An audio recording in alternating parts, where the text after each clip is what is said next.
beraberdir 4 sinüs kvadratı x üstə gəlsin 3. Gəlin bunun qiymətlər çoxluğuna baxaq.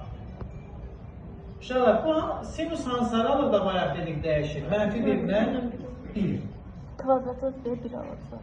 Kvadratı deyə 1 alacaq. Bu hansı qiymət olacaq? Böyük yoxsa kiçik?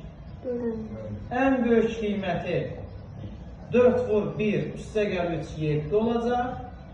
Ən kiçik qiymətin tabanda kvadrat olduğu üçün yerinə nə yazacağım? 0 yazacağım. 4 vur 0 üstə gəlir. Cavab 3'e gedir. Onda qiymətlər çoxluğu nə olacaq? 3 ilə 7 parçası. Başa düşdük bunu. İndi belə bir nümunə yazaq. Bu nə olur olsaydı nə olardı? 0 yenə qoyarıq. Yenə 0-dan 1 olacaq. Yəni kvadrat olanda onun ən böyük qiyməti 1, ən kiçik qiyməti nə olacaq? 0 olacaq. Fx bərabər indi verib belə. 6 sinus x vurulsun kosinus x. Artıq o dedik ki, 2 qat ardının nöqtəsi durur. Sən burada sinusun yerinə 1 yazanməzsən.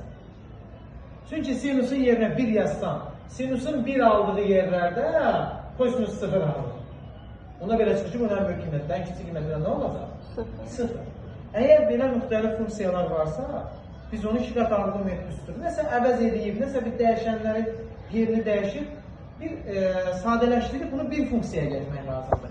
Ya kosinusa ya da sinusa. Bəli, bunu belə yazacaq. 3 vur, 2 vur olsun sinus x, vur kosinus x. Bu nədir? Aha, bərabərdir.